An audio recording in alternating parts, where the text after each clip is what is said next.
majibu kwa sababu moja tu. Angalia performance ya kikosi chake kwenye michezo mikubwa, angalia performance yake kwenye michezo midogo, unapata majibu kwamba nyuma mwiko huwa anashinda kwa nguvu ya ziada, lakini sio kwa uwezo wa mpira uwanjani. Angekuwa anashinda kwa uwezo wa mpira uwanjani, angekuwa anapambana kila timu anayokutana naye. Amecheza dhidi ya Simba, New Amani Zanzibar, akikimbia Benjamin Mkapa, akiamini kwamba kule ni sehemu muhimu ya kupata matokeo. Mwisho wa siku yeye ndo wa kwanza kwenye lile gereza, amevunja geti, amekimbia, amewaacha wafungwa. Sasa mfungwa amekuwa nani? Mwisho wa picha pale alipokataa, kaletwa tena Benjamin Mkapa. Pale kaanza vitimbwi, hataki kuingia vyumbani, akamwambia kwenye pichi utakanyaga. Kakanyaga kwenye pichi. Amepaki basi. Mimi mechi ya jana haikuwa tofauti. Mechi ya nyuma mwiko na Tanzania Prison iliyopigwa pale Dodoma. Kwa hiyo jana wao nyuma mwiko walikuwa Tanzania Prison. Tuangalie viwango vya mchezaji mmoja wa Young Africans. Tuanze na Pedro Pacome Zouzoua ambaye alikuwa ni tegemeo kubwa kwenye kikosi cha Young Africans. Hivi sasa naye anaonekana ni kama hali dhaifu, hali ni mbaya. Ni kweli Pacome Zouzoua na yeye pia kuna namna majeraha yamemuondolea ile performance yake ambayo inajulikana. Kwanza mimi niwaombe tu watani zangu, yule mchezaji hawataki kumtumia kwa kipindi hiki chote mpaka hakikisha amekaa sawa kwenye majeraha yake. Lakini jana walimforce kucheza, lakini unamuona kabisa hakuwa fit. Hata 50% hajafikisha kwenye kuwa fit, lakini wamemforce ili acheze kwenye ule mchezo kwa sababu ni mchezo mgumu, ni mchezo ambao walikuwa wanahitaji pointi 3 za jasho na damu. Lakini jana pointi 3 kwao ilikuwa ngumu sana. Jana ilikuwa ni kifo tu. Yaani kifo tu, kilikuwa kina namna kwa sababu unamuona Pacome akipoteza mpira, hata jinsi ya kufuata imekuwa shida. Mtu akitia mguu unamuona anatoa mguu wake, maana anaonyesha kabisa bado hayuko fiti. Anajua kwamba muda wote anaweza kanitonesha kwenye majeraha yangu. Sasa kwa nini mnamforce mchezaji ambaye hayuko fiti? Na kati bado kuna wachezaji mmewaingiza kwenye dirisha hili dogo. Kwa nini msiendelee kuwatumia hao? Si mna kina Dipu wapo, si mna kina Buba wapo, waendelee kuwatumia hao. Kwa nini mumforce mtu ambaye yuko kwenye majeraha ile kuonyesha kwamba ameshaishiwa? Yule ndio mchezaji tegemezi alobaki. Kumuondoa Aziz Ki kaondoka, Hadid Aucho kaondoka. Maana tegemezi alobaki ni Pacome. Asipokuwepo Pacome timu inaonekana iko dhaifu real. Mbona hakufosiwa kwenye mechi nyingine za kucheza?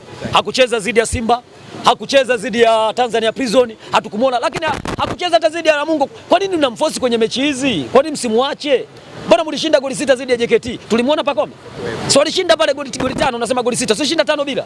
Na clean sheet juu. Alikuwa Pacome. Sasa alikuwa jukwani kule. Kwa nini kafosiwa jana dhidi ya Azam? Maana yake wameona kwamba huu mchezo ndio kama jasho na damu. Tukikosa alama hapa, inawezekana watani zetu wakatukaribia. Na kweli tu Mwenyezi Mungu huwezi kumzuia wewe. Utafanya yako, lakini watu watachukua kile kinachostahili. Lakini mimi binafsi jana lawama zangu zote zinaenda kwa kocha wa Azam, Florent Ibenge. Ibenge amezingua sana. Jana amezingua sana. Amecheza na sisi, amefunga booster. Fanya sabu zote, lakini jana akafanya sabu hii mpaka mechi inaisha. Sasa tujiulize, huyo mtu alikuwa anataka alama 3 au alikuwa anataka ile sare? Sawa. Young Africans wachezaji wao tumemgusia Pacome Pedro Zouzoua. Alan Okello licha ya jana kupiga shoot of target moja, lakini inaonekana hivi sasa pia bado ni kizungumkuti. Performance yake si ile ambayo watu walikuwa wanahitaji kuiona. Young Africans wanapaswa wote wachezaji kwa ujumla ni kama hawapo fit kwa namna ambavyo performance. Mimi ushakwambia timu hawana.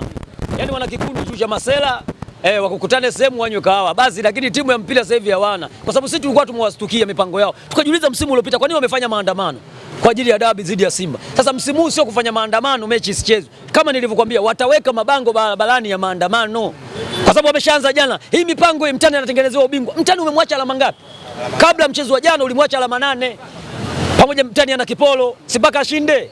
Watu tunashika tulichokuwa nacho, huwezi kupiga hesabu ya kesho wakati wa kesho hujafika. Unavunia kile ulichokuwa nacho, wanaanza kulalamika. Sasa ukioacha mchezo wa jana umeisha, sio ushapunguza gepu. Sawa? Alama 8 ukiziondoa zile mbili zinabaki alama 6. Sasa alama 6 ndogo. Yaani mtu afungwe michezo miwili ndio akufikie. Ndogo. Kwa hiyo binafsi bado wana nafasi ya kuwa mabingwa, lakini wana wasiwasi kwamba inawezekana wasiwe mabingwa kwa sababu wanajua mipango yao wanaitumia kwenda kuwa mabingwa, sio kwenye pichi, ni nje ya pichi. Jana ulimuona bwana, wale waamuzi hasa washika vibendera, hasa ule line 2. Line 2 mimi ndo alitegemea awe man of the match jana. Ile tuzo atakuwa kabidhiwe yule. Alikuwa 100% jana. Na naamini kwenye ligi hii waamuzi hao kina mama wanafaa kupewa mechi hizi zote. Kuanzia washika vibendera mpaka kati mpaka wakiba. Wanaume saizi wabaki wakauze magenge tu.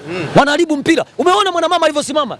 Sasa kama wana mama wote wako vile, kama unawakabidhi mechi inategemea nini? Kwa hiyo mimi naamini sasa hivi hawa waamuzi wa kiume hawa wakaruze magenge majumbani kwao. Hawa kina mama ndio wapewe kipenga. Wanaonekana wanafanya kazi kiweledi. Wao wamesomea sheria 17, wengine wamesomea sheria 7 tu. 10 wanazizia mfukoni kwa ajili ya maslahi yao binafsi. Kwa hiyo kina mama wanastahili sasa hivi kupewa kipenga, kuchezesha. Hawa wengine wabaki nyumbani tu. Tuwe nao mtaani huku. Washashindwa kazi ya mpira. Kocha Pedro anaonekana kufanya vizuri kwenye mechi ndogo, lakini kwenye mechi kubwa imeonekana mbinu zake ni kama zinafika ukingoni. Kocha Pedro naye ni miongoni mwa tatizo la Young Africans. Sudi Abdalla aliwahi kusema sawa kwamba ligi haina intensity, kumbe sio kweli. Kwamba ligi haina ushindani, sio kweli. Kwamba timu yake inapocheza na hivyo vitimu nyingine haipati ushindani kwa sababu wana mipango nje ya panzia. Yule alisema ukweli akaondoka. Akaonekana mnafiki na nini akaondoka. Kwamba kaikashifu ligi, hajaikashifu ligi. Ameikashifu timu anayefundisha alivyoenda kwenye mechi za Champions League. Moto aliokutana nao kule ndio uliomsababisha azungumze ile maneno. Angepata ushindano sahihi kwenye ligi yake, hata kule angepambana na angefanikiwa. Lakini huko anakutana na mibuyu na mikorosho anajifungia. Lakini wakienda kule anakutana kisiki cha mpingo. Una shoka yako ya kukata migombo utakata mpingo. Dakika 2 tu ina mapengo. Kama mzee wa miaka 1000. Sasa mwisho wa picha mtu lazima aseme ukweli. Kwa hiyo alisema ukweli kwamba ligi haina ushindani, sio kweli kwamba timu yake haina ushindani kwenye hivyo vilabu wanavyokutana navyo, ila alizunguka mbuyu. Majibu ndio haya hapa sasa hivi. Wanakuambia kwamba kocha Pedro sio kocha. Kocha nani sasa? Mbinu zake kwenye mechi kubwa zinashinda kung'amua mechi. Mechi kubwa ipi? Zote mechi kubwa. Imeonekana hali kuwa ngumu dhidi ya Namungo, Tanzania Prisons na jana na Azam FC, inaonekana kama wachezaji, mbinu za kocha zote zinafika ukingoni. Timu inapoingia kukaza kwelikweli na Young Africans imekuwa ngumu kupata matokeo yani. Ni kweli inakuwa ngumu kupata matokeo kwa sababu washazoea kupata matokeo nje ya uwanja, sio ndani ya uwanja. Ndani ya uwanja bado hawana kikosi bora cha kushindana, na ndio maana walivyotamba sisi kimataifa tulivyoanza kustruggle tunakosa matokeo, wakasema kwamba wao ndio watakuwa kuonyesha umwamba kwenye mashindano ya kimataifa. Na sisi tukasema haina baya kwa sababu nyinyi ndio wakongwe, mmechukua kombe hili mara nyingi hapa nyumbani. Mtakuwa mtuonyeshe sasa hivi kwamba na nyinyi wakubwa, kwa sababu sisi ambao tulikuwa underground ambao nyinyi mnasema tumefanya vizuri kwenye mashindano ya kimataifa na ligi tumepandisha thamani ikafika mpaka nafasi ya 4 kwa ubora barani Afrika. Lakini sio kwamba kweli tulikuwa na ligi bora. Hatuna ligi bora, ila Simba tumesababisha ligi ionekane kuwa bora. Mwisho wa picha tumeonyesha msimu huu kwa mara ya kwanza timu 4 zimeingia makundi kwa mara ya kwanza. Toka ligi yetu ianzishwe, toka mashindano ya kimataifa yaanzishwe, kwa mara ya kwanza tumeingiza timu 4 kwenye hatua ya makundi. Lakini timu zote zimeondoka kwenye mashindano. Kwa sababu gani? Mwamba wa kusimamia haya mashindano ni Simba ameondoka. Msimu uliopita timu zilikuwa 4 pamoja makundi zilitumbukia timu 2. Lakini timu 3 zote zimefanyaje? Zimeondoka. Simba amequalify imeenda mpaka finali. Hao wengine ambao walijisifia wakubwa Champions League wote wakaondoka.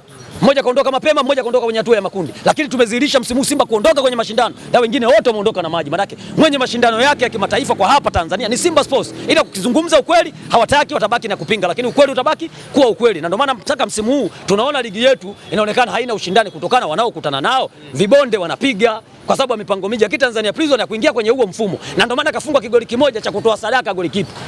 Musa Mbisa alitoa sadaka ile. Lakini ile mechi game plan ya Tanzania Prison ilikuwa imewini. Walikuwa wanaondoka na alama 1, nyuma mwiko mpaka sasa tunazungumza kashapoteza alama 4. Kwa hiyo katika zile 6 ilikuwa bado inabaki alama ngapi? Sawa, Mnandi umezungumza vizuri. Yanga waendelee kumtegemea Pacome kwamba ataendelea kufanya makubwa ya Young Africans ama jahazi tayari limeshaza. Shughuli yake imeshaisha, ule kashakuwa maji ya jioni. Unajua siku zote mtu ukishauona umepata danger ukiwa uzeeni, usitegemee kwamba wewe utarudi tena. Lakini ukiwa mchanga pale patajificha na mambo mengine yataendelea. Kwa hiyo ukishakuwa uzeeni maisha yameshakwisha. Mtu ana miaka 80 wewe unategemea atakusaidia kesho yule. Yule kashawasaidia pale walipofika. Ana 80 yule. Yule Max, yule na Max wote wa miaka 80. Kwani muone Max anazurura tu uwanjani? Hebu muangalie kwanza ngozi yake ya shingo hiyo. Umeona na usoni inavyojikunja. Wewe mtu mzee ukimwangalia tu unajua. Hivi Max utamfananisha na Dube? Max utamfananisha na Damalo mcheza rafu alopewa uraia hapa Tanzania? Unaweza kumfananisha umri sawa? Yule kashazeeka, wakongwe pale washabaki wawili, Max na nani? Na Pacome. Na huyo Max muda wote naye akiguswa sehemu naye tayari asante kwa kushiriki. Kwa hiyo nyuma mwiko watapata shida sana. Yaani sana watapata shida msimu. Ndio maana niwaambia wajiandae kisaikolojia mapema, wasianze kulalamikia waamuzi. Unaambiwa aloua kwa upanga na yeye atakufa kwa upanga. Alikiswaswa hapo. Kisasi kinaanza kulipa mapema. Waliwadhulumu Namungo, wamemdhulumu Simba kule wanakopaita Guantanamo. Lile sio gereza. Gereza lina milango zaidi ya 40. Unasema gereza. Gereza litakuwa Meja Isamuyo. Kwa hiyo watulie. Si mechi yetu ndio, si ndio wenyeji. Mechi ya pili si wenyeji sisi. Sisi sio kwa Mkapa. Pale Meja Jenerali Isamuyo. Tuwaone wale watu wao usiku watakuja pale. Kwa hiyo kuja kulinda. Sawa. Pale hakuna store pale. Ule ni uwanja wa mpira. Muda ukifika utaleta timu utacheza mpira. Walionyesha performance nzuri. Maxim pia Nzengeli na Pacome Pedro Zouzoua walipokelewa kama wafalme Young Africans, lakini hivi sasa Yanga wanapaswa kujenga maisha badala anazungumzia maisha bila Pacome Zouzoua, lakini pia bila Maxim pia Nzengeli. Ina maana wanatakiwa kujijenga kisaikolojia na wachezaji hao. Ndo maana yake, kwa sababu wao binafsi daraja lao la kusajili wachezaji lazima wamulike Simba Sports, ndipo walete wachezaji. Lakini Simba wamewafanyia unyama kwenye dirisha dogo la usajili. Wameleta wachezaji ambao hawakuwafikiria kwenye vichwa vyao kama watakuja kufanya yale yalokuja. Wachambuzi wao wakulishwa futari, kwa kipindi hiki cha Ramadhani huwa wanalishwa futari. Wameongea mengi sana kwa wachezaji wa Simba walokuja dirisha dogo. Mwisho wa siku wanawajibu kwenye pitch. Unamuona Ino amekazungumzwa, unamuona Iseo Oura ambaye mimi namwambia ni mkulia wa kwanza, kaacha kuuza mayai, anacheza mpira. Yule anafaa kupewa uraia. Yule kule kapotea kwake, yule Musoma. Yule ni Mtanzania kabisa. Kwa yule ndo anastahili kupewa uraia. Unamuona kazi anayofanya. Lakini kuna mchambuzi